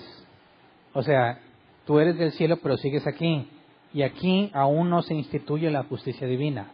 Por eso es que se pide que la voluntad que sucede en el cielo, donde no hay rebeldes a él, se haga aquí en la tierra, se instituya. Pero y haciendo referencia a la venida del Mesías. Ok, no en el sentido de que aquí no se hace la voluntad de Dios, o sea, no. Hablando de la soberanía de Dios, por así decirlo. Digamos que esa voluntad de la que habla es la prescriptiva, lo que tiene que ver con sus mandamientos. Bueno, hablando del árbol de la vida, ¿los efectos de ese árbol es para dar vida o nada más es para saciarnos del hambre que pudiésemos llegar a tener? Pues, como mencioné ahorita, no sé cómo pudiéramos entender lo del hambre en aquel contexto. Pero nos dice que las hojas son para sanidad y da fruto. Así que lo más que podríamos deducir es que cuando hablamos de la eternidad y de un cuerpo que es espiritual y material al mismo tiempo, se podría deducir que cuando se le niega el acceso al árbol de la vida a Adán y Eva, y por consecuencia mueren, como que ese árbol era lo que hacía que ellos pudiesen mantenerse con vida. Y al momento en que se les niega, es cuando empiezan a morir. Pudiese ser algo similar, que Dios haya diseñado una especie de sustento por medio del árbol de la vida, que la parte material de aquel cuerpo glorificado requiere para mantenerse, pero ya es especulación, ¿verdad? Bueno, la pregunta la hago por los que van a estar separados de Dios, por así decirlo, en el infierno. Ellos van a estar ahí eternamente, pero ¿cómo lo van a hacer para vivir eternamente si en teoría, bueno, a lo que se deduce hipotéticamente, es que el árbol es para vida de nosotros? ¿Cómo lo van a hacer ellos que no van a tener acceso a ese árbol? Bueno, porque ellos no van a tener cuerpo glorificado. Ellos resucitan, pero no resucitan como los elegidos que resucitan glorificados. Esa resurrección de la que hablan no da mucha información de cuáles son las características, pero también son eternos. Bueno, y la otra pregunta, bueno, ya la última. Cuando se habla de la advertencia del que añada a este libro o quite palabras de este libro, ¿qué tan específico o qué tan general puede ser? Porque, digo, y lo has comentado aquí en la iglesia, de que en los cursos más bien, el Apocalipsis es la interpretación que se le da, que de alguna manera es un asunto terciario o secundario, en el sentido de que unos entienden que es el rapto pretribulacional, ni tribulacional o post-tribulacional, algo así. Ahí, ¿cómo se maneja? Porque uno lo explica de una manera, otros de otra, y en sí no hay ciencia cierta en cuanto a eso, simplemente el convencimiento que uno tenga, y bueno, y de que no vamos a estar aquí.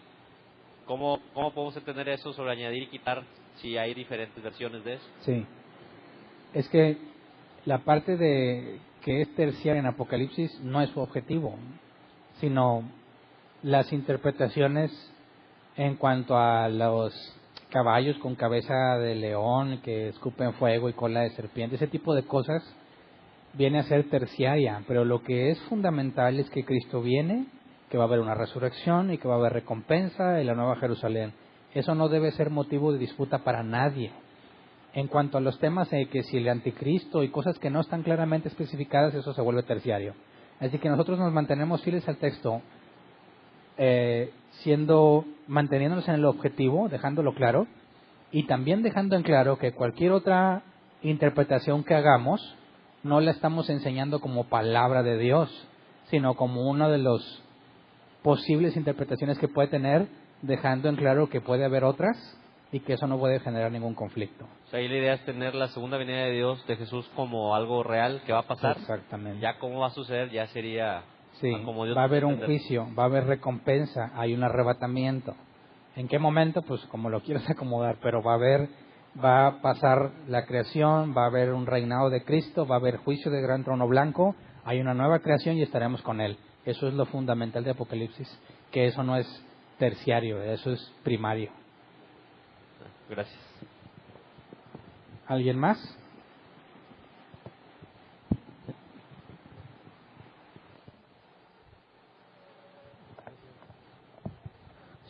Sí, buenas noches. Buenas Pastor, noches. cuando empezamos a ver Apocalipsis en el versículo 1, mencionaste algo así como una tipo controversia respecto a que si Jesucristo es Dios y todo lo sabe, ¿cómo era posible que la revelación no fuera dada a Él, sino a su ángel? Creo que el versículo 16, como creo que bien lo explicaste el día de hoy, o sea, no deja lugar a dudas de que se está refiriendo a Él. Y en aquel día como que mencionaste algo así como que aquí hay algo que no se entiende muy bien, pero es como lo dijiste hoy, ¿no? Como el versículo 16 lo aclara, o sea, no hay duda de que Jesucristo es el que le revela por medio de su ángel a su siervo Juan las cosas que deben de conocer, que han de suceder. Así es, ¿verdad? Sí, pero en el versículo 1 es la revelación que Dios le dio a Jesús. Y vimos que Jesús mismo dijo que el día y la hora nadie lo sabe sino el Padre que está en el cielo. Entonces vemos que en su naturaleza humana Jesús no tenía el atributo de omnisciencia, lo tiene en su naturaleza divina. El hecho de que a Jesús también se le diga que fue creciendo en gracia y sabiduría implica que no lo sabía todo y tuvo que ir adquiriendo conocimiento. En el caso de Jesús revelado a Juan es como un hijo de hombre, sigue estando en su naturaleza humana y no hay ningún conflicto en que se le haya revelado algo, ya que la propia Escritura, antes que Apocalipsis, ya se nos había dicho por palabras de Jesús y de los Evangelios que él iba creciendo en gracia y sabiduría. Por eso no hay conflicto, que en su parte humana no tenga todo el conocimiento que en su parte divina sí puede tener, ¿verdad? Pastor, él dice vengo en breve. Nos hablaste también en esa primera clase de tacos, taquis, algo así. Bueno, Taxi. bueno, en aquella ocasión mencionaste algo de tacos y hiciste referencia que no son los de la comida. Sí. Pero en el versículo 3 lo dice, menciona el tiempo está cerca. Versículo 1 dice, deben suceder pronto. Y en el versículo 20 que vimos el día de hoy dice, vengo en breve. Vengo en breve, deben suceder pronto y el tiempo está cerca. ¿Podemos Pronto. entender que las tres se refieren a lo mismo? No. Pronto y breve es la misma palabra en griego. ¿Y porque el tiempo está cerca? Cerca no lo recuerdo, pero el hecho de que el tiempo esté cerca no implica, desde la perspectiva de Dios, desde que se le da la revelación a Juan hasta que esto pase, no sabemos cuánto tiempo es, pero no se le dijo a Abraham que el tiempo estaba cerca, ¿verdad? Entonces, si se le dice a Juan que el tiempo está cerca, como quiera no puedes concluir que ya mero pasaba, ¿verdad? Sino que en todo el contexto de la historia, desde Génesis, que se dice que un hijo debe aplastar a la cabeza, a Daniel se le dijo, séllalo hasta que sea el fin de los tiempos, y luego a Juan se le dice, no lo selles porque el tiempo está cerca. Nos habla de que el periodo de vida de Juan está muy aproximado o cercano al tiempo de la segunda venida de Cristo en comparación con Daniel, en comparación con cualquier otra revelación que haya habido antes.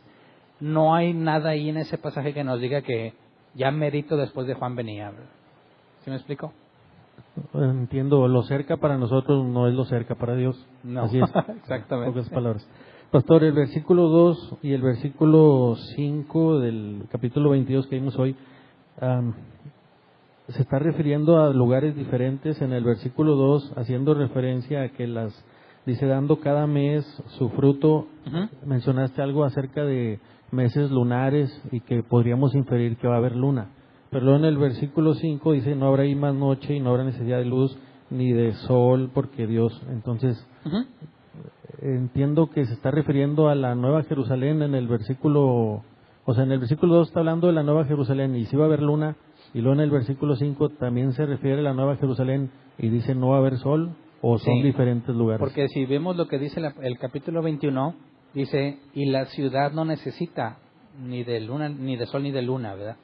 Cuando dice allí en el capítulo 22, y nos acaba de escribir que del trono sale un río y de ahí está el árbol de la vida, dado que el trono está en la Nueva Jerusalén, cuando dice allí no habrá más noche, está hablando del mismo lugar, la Nueva Jerusalén. Y el capítulo 21 ya nos había dicho que la ciudad no necesita iluminación porque la gloria de Dios ilumina todo. Fuera de la ciudad no se especifica si se requiere o no. Y si hay meses, entonces sí es muy factible la idea de que haya luna, pero que en la ciudad nunca va a ser de noche porque ahí está la gloria iluminando a la ciudad, la gloria de Dios. Pero afuera sí puede haber noche. No sé si me explico. Está hablando de lo que pasa en la ciudad. Fuera de la ciudad no nos da detalles.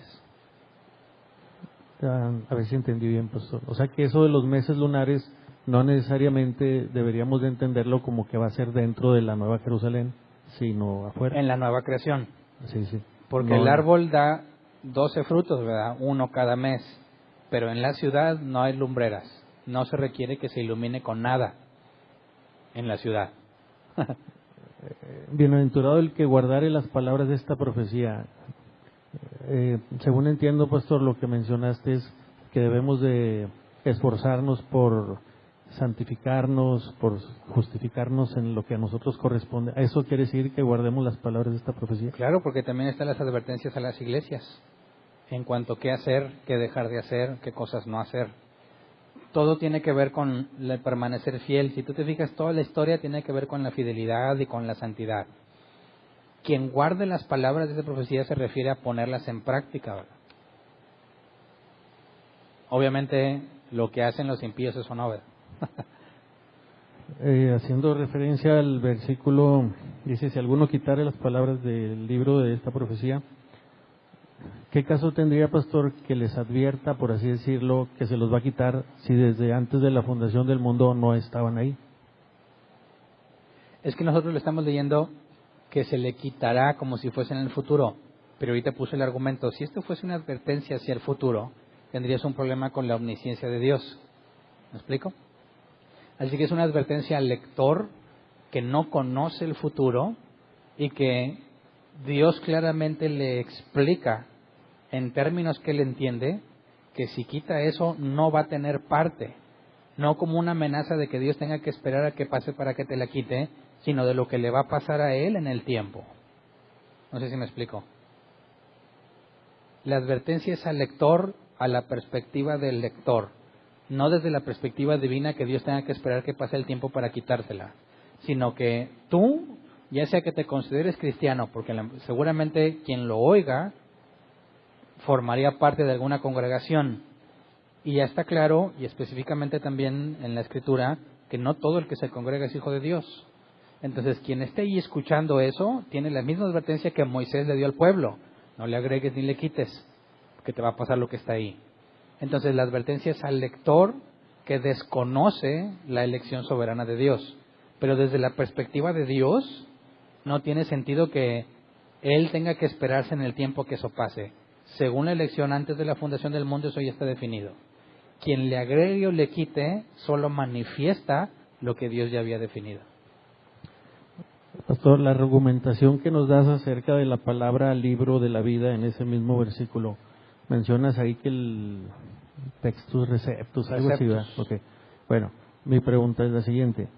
En otros pasajes donde igual dice libro de la vida, ¿sabes tú si haciendo ese mismo análisis podrías decir o concluir que ahí sí es válido que diga libro o no cumple con las condiciones que cumple este versículo? No sé si me expliqué. Sí. O sea, esa argumentación no la dices pues argumentando que no debería decir libro, pero en otros pasajes dice libro y no comentamos nada. Mi pregunta es, ¿en otros pasajes no cumple con estas condiciones? No, en otros pasajes concuerdan. De hecho, las diferencias que he visto, por ejemplo, Reina Valera 60 usa los textos mayoritarios y hemos visto que la NBI los textos críticos. En algunas ocasiones hay diferencias de lo que está en el original, precisamente porque provienen de textos distintos. Pero en lo que hemos estado estudiando de Apocalipsis, las otras palabras libro, incluso rollo, hacen referencia a lo que el original dice. En ese en particular, de hecho hay otra, cuando dice que bienaventurado el que lave sus ropas, hay otros le llaman los textos textos en español es de la Sociedad Bíblica Unida, no me acuerdo cómo es la palabra, unos textos que aparecieron hace muchos años, y esos textos no dicen bienaventurado el que lave sus ropas, sino dice el que haga la voluntad de Dios. Y queda ahí un tema de que solamente esa publicación dice eso, las demás no. Pero como no es de las que estamos analizando, por eso no lo mencioné. Pero en los demás casos no hay otros tipos, no hay otro caso de ese tipo en el resto. Como para descartar la palabra libro, esa es mi pregunta. Así es. Versículo 12, pastor, dice para recompensar a cada uno según sea su obra. Uh-huh. A simple vista, una lectura muy literal, muy superficial, alguien podría decir, ya ves, si es por obras, y son mis obras porque hice su obra. Uh-huh. Nada que ver con eso, ¿eh? O sea, no, porque no está hablando de la salvación. Sabemos que aún para los cristianos hay recompensa. A cada uno se le dará según su obra. Pablo habló de que la obra de nosotros pasará por fuego, lo que hayas puesto sobre el fundamento. Así que y el contexto no es la salvación, sino la recompensa. Aunque cuando mencionaste el versículo, pastor, si mal no entendí, hiciste referencia tanto a los que se iban a perder como a los salvos. Sí, porque está hablando de dar el galardón, es darle ya sea recompensa o castigo, cada uno según lo que haya hecho. Va a castigar a aquellos que no son salvos según sus obras, y a los que son salvos les va a recompensar según sus obras. Okay. Cuando mencionas versículos de Deuteronomio, pastor, acerca de que nadie añada palabras, pues sabemos que el canon no se cerró en Deuteronomio, ¿verdad? Uh-huh. Entonces, ¿cómo podemos entender eso, pastor? Si en Deuteronomio decían ya no añadas y fueron añadidos. No añadas a los mandamientos, a lo que se especificó en la Torá, todos los mandamientos, los 613 explicados a lo largo de los 5 libros, todo lo que tenga que ver ahí no le añades, no le quitas. Todo lo que sigue después de esos libros no modifica nada de esos. ¿Sí? Bueno, entendí que hacía referencia a la escritura como que no tenemos mayor norma que ni las tradiciones, ninguna más que la escritura. Entonces, viéndolo de una manera muy simple, digo, bueno, antes ellos nada más tenían el Pentateuco. Y nosotros ahorita ya no, incluso los judíos creo que ya no tienen nada más hasta el Pentateuco. ¿No se puede considerar como que le fue añadido? ¿No se puede considerar como qué? ¿Que le fue añadido? Como que se fue añadido al... Es que en la Biblia tú encuentras que la revelación es progresiva. Es decir, lo que se sabía en tiempos de Adán no es lo mismo que en los tiempos de Abraham. A Abraham se le mostraron más cosas. Y luego, de lo que sabía Abraham no es lo mismo que cuando llegó Moisés. A Moisés se le mostraron más cosas, cosas que no se habían mostrado antes. Se fue revelando poco a poco en la Escritura, y cuando hablamos de un canon cerrado es porque ya no hay revelación nueva, ya todo está ahí. Así que el hecho de que se le haya añadido libros a la revelación no es lo mismo que se le haya añadido a los libros que ya había. ¿Me explico? Ahora sí, la última, pastor. El versículo, la gracia de nuestro Señor Jesucristo sea con todos vosotros, lo encontramos en muchos libros. Entiendo que el que está diciendo eso es el apóstol Juan. ¿Esto es, pastor, un buen deseo de parte del corazón de Juan para con todos los lectores? Simple y sencillamente un buen deseo de él para quienes leamos esto. Sí, porque después de una advertencia, todo el que lo oye, dice que la gracia esté con ustedes, pues no pasa de un buen deseo, porque a fin de cuentas Dios va a tener gracia de quien Él quiera. Gracias. ¿Alguien más? Acá hay otra.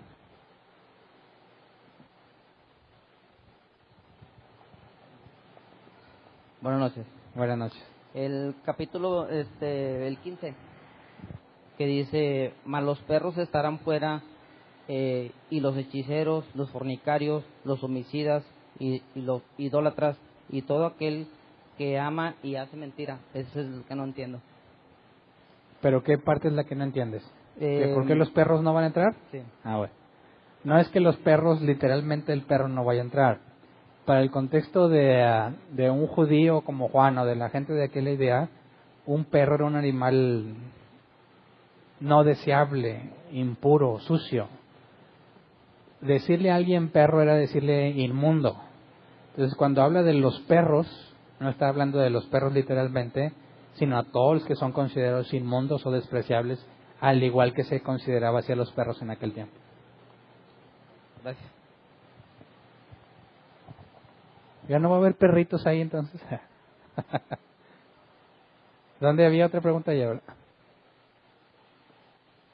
Bueno, pues era con referente al versículo, a ese versículo precisamente 15.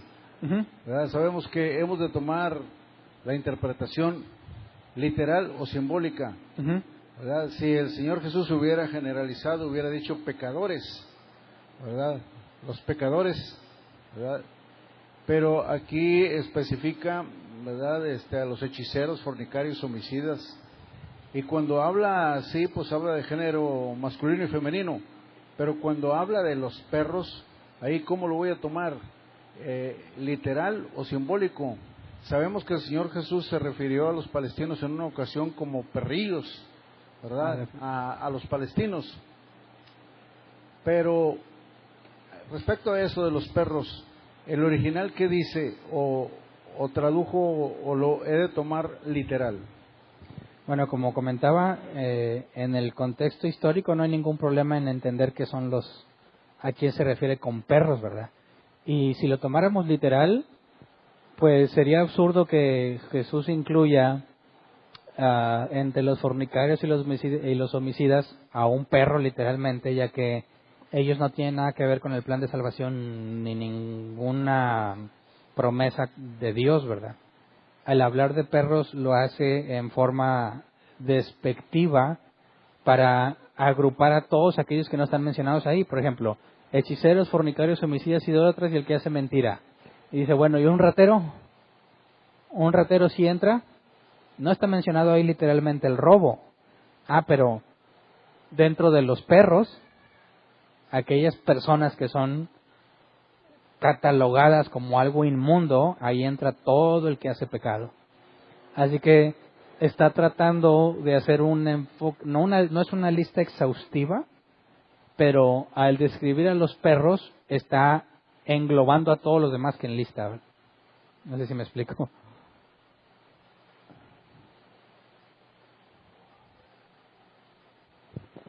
Buenas noches.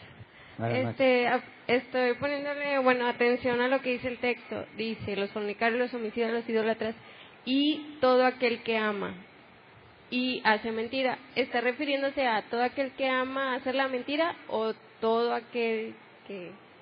Sí, bueno, si Dios es amor y estaría condenado a todo aquel que ama, aparte del que hace mentira, pues tendrías un problema, ¿no?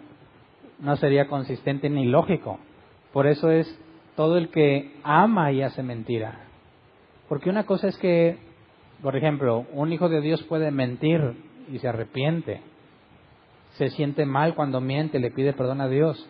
Pero el que ama la mentira, ese no se arrepiente, ese le sigue haciendo y se beneficia de eso, ¿verdad? Entonces ahí es de que el que ama hacer la mentira, ¿no? Sí, ama y hace mentira. Es decir, no nada más el hecho de haber mentido, sino que te deleitas en eso. Ah, ok. Otra pregunta. En donde dice, si alguno no añadiere estas cosas, Dios traerá sobre él las plagas que están escritas. Ahí que está refiriéndose a qué clase de plagas. Todo lo que pasó ahí desde los 7 sellos, las 7 trompetas y las 7 copas.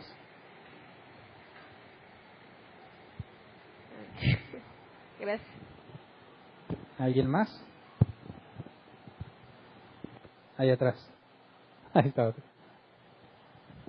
Gracias. Nada más quería hacer un comentario con el tema de lo que vimos en el número 15 de Apocalipsis. Pablo se refirió en Filipenses 3:2. Les dio una advertencia, dice, guardaos de los perros, guardaos de los malos obreros, guardaos de los mutiladores del cuerpo. Estaba dando ciertos atributos a las personas que iban a estar en contra de la palabra, ¿no? Y la analogía del perro como no, algo inmundo, abominable algo... a estas personas. Correcto. ¿Alguien más?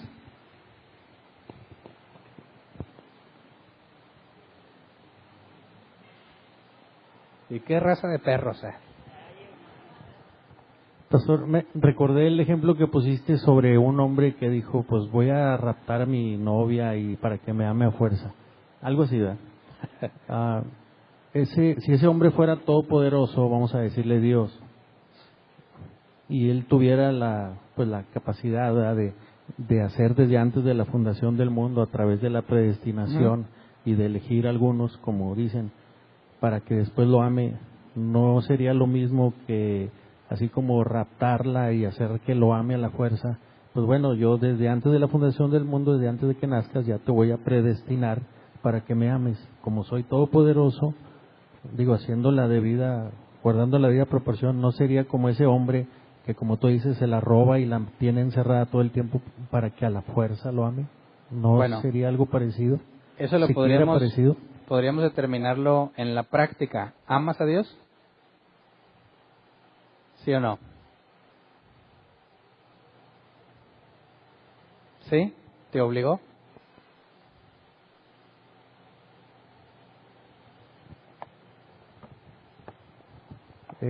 Gracias a Él lo puedo amar. Sí. Por mí nunca lo hubiera amado. ¿Pero te obligó a amarlo? Si no hubiera sido por Él, no lo podría amar yo. Pero no es la respuesta a mi pregunta. ¿Te obligó o tú decidiste amarlo? Como la gracia es irresistible, no me puedo negar a amarlo. No. Tú tienes que saber por cuenta propia si estás obligado o no. Ese es el punto. Cuando hablamos de la gracia irresistible, no habla de que te manipuló a hacer algo, sino que te llevó al punto en el que te doblegas ante Él voluntariamente. Él no necesita eliminar tu voluntad. Él te proporciona las circunstancias y los medios para que llegues a ese punto. No sé si me explico. Cuando se apareció a Saulo rumbo a Damasco, no lo obligó a convertirse. le dio la evidencia que él necesitaba, el nuevo nacimiento, para que voluntariamente lo haga.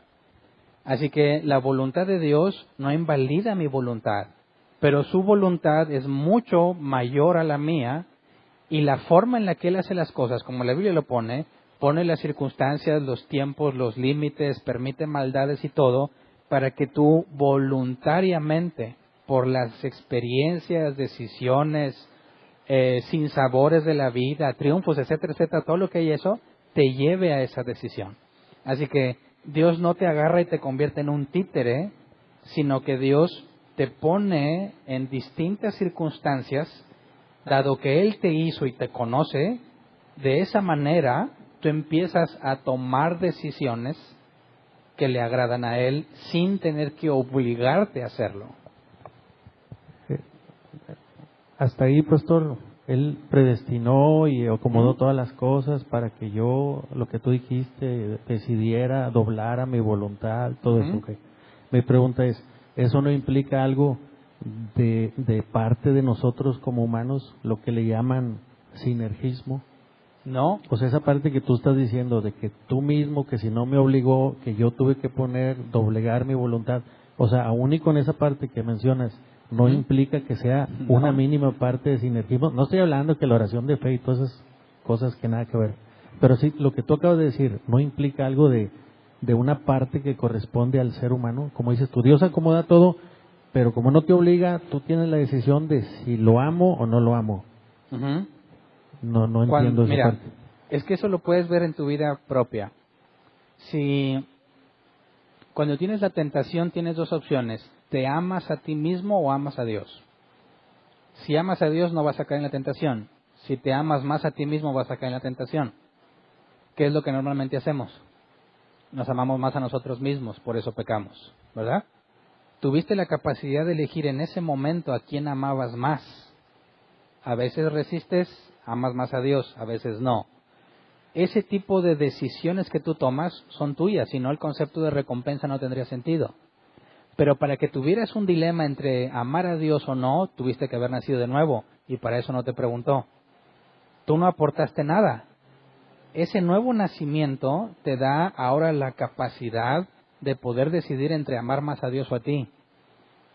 Así que yo sigo decidiendo, pero para poder decidir de esa forma, Dios tuvo que haber hecho algo en mí, sin preguntarme, sin cuestionarme, sin que yo lo buscara ni lo mereciera, pero aún así no está forzando mi voluntad. Me está dando elementos y herramientas para poder entenderlo, verlo, conocerlo, experimentarlo y entonces tomar una decisión.